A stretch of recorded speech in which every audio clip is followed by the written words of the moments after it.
Right, well, here we go. The video's starting. Yay. Alright, so were you able to actually get into the world and stuff like that? Me? Yeah, you. Yeah. You're the only one. No, I'm playing PUBG Ghosts. Okay. I've been a little bit. Yeah, for sure.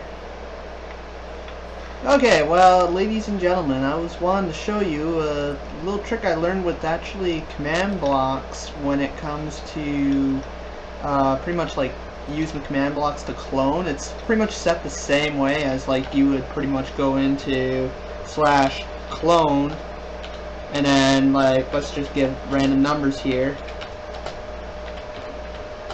And then you'd pretty much set like right here, just being goofy. This would be like your begin point for your clone, and then your finish point at the opposite corner, and then the location you want it to go to, which would be this last part here. So you'd pretty much put it just like that, how you do a regular clone for whatever, into the command block. And then one of the things you can do is if you set a chain reaction up with the command blocks, which I'll show in a moment, you can actually end up doing this where like right now it's lifting. Now you didn't see the animation because it's a little quick, but if I click here you'll see like it goes down, lowers, and then it will heighten and stuff like that. So that's one of the cool things I've learned with the command blocks right now, and I even got set where I can actually open the gate. So open, close. So I'll open the gate down below. Now it's open here. I gotta change that little bit out because it doesn't match it when it's closed. And then close. And then really all it is for the commands being set up here, I'll actually I'll show how I got this all set up. So I'm going to find whatever I got the whole here we go. So here's one setup, and that is for the lift of the bridge, and you'd pretty much repeat the same sequence opposite going over there under the floor. But like you can see how I got set up with the button here with the redstone going into the repeater, and then you got the clone like I was mentioning, your begin point, your end point, and then the location you want to go to. And then I have it where it runs through, and you gotta make sure that these repeaters are put in place so it will actually pass the sequence through. And it's pretty much just each block, command block here, has a different model of the bridge going up, and I'll show that in a moment. But when I hit, you'll see the sequence passes through, and I set these all back so it slows the process down so you can actually see the animation.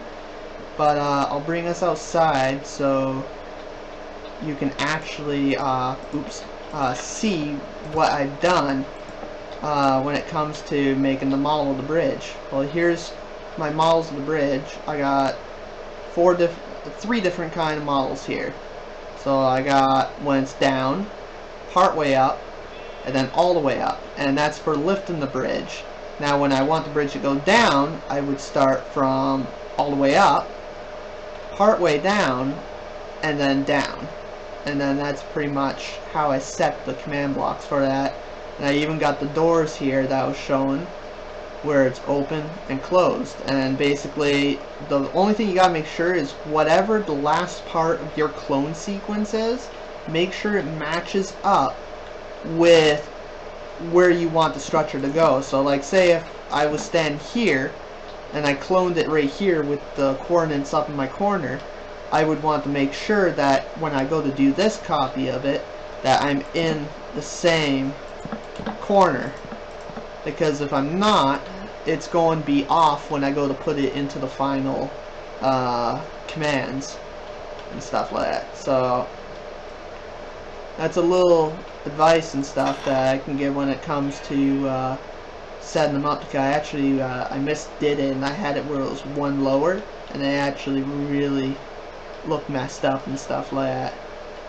But I've also been setting up where like in the stores, like say like I'll do a video on this after, but like you can actually see like 5 XP for 1 iron sword or something like that. And now you can see up in the corner it's giving me 1 sword for 5 levels and that, and that's also just using command blocks and that, and like, so it's pretty cool. And what the cool thing with the XP too is that like if you do the XP and stuff like that, you don't have to constantly just be given players yeah, a little title thing with command blocks, but you don't have to constantly give players items and that to try to run the game. The command blocks and the player themselves can kind of run it. The only downfall though is if someone's standing in the same spot or slightly closer to that at percentage player, it can end up they can end up taking items on them. So I haven't been able to figure out a way around that. But like there's all sorts of stuff like you can do with command blocks. Like right now I'm working on this windmill. I haven't perfected it yet, but oh, I'm trapped in the door here. Oh yeah, I forgot. I turned the redstone off. Oh no, is it running? Yeah, it's going. I just didn't see it. Okay. Yeah, I might take one of the frames out because at the moment, like, there's one frame that just looks really weird. It's coming up right here. That one, I'm probably going to take that frame out, and then just keep it these 2 frames here, and then just have that repeating. So this 4th one coming up, I'm going to take that out. This one here, but that's also just using command blocks, and all it is repeating the sequence, going through, and then run back up, and it hits into the side of this command block, so it won't register back at the beginning. So it's kind of like having it constantly run, and then if you want to stop it from repeating, you just simply just take that out and then it's going to stop there. But I got like the different models of the windmills here. It's kind of a little dark down here, but that's what I use, and it's cloning these up there. So it's kind of cool having like this huge gap down underneath. It allows that you can do a lot of different stuff.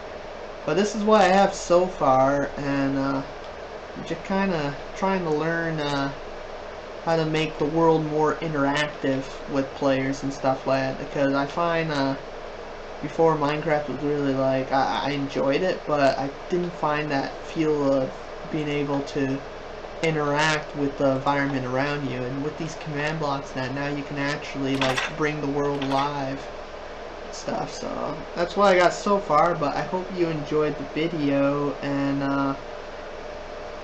I'll be putting a few other videos up in the future, and well, happy mining and keep on crafting.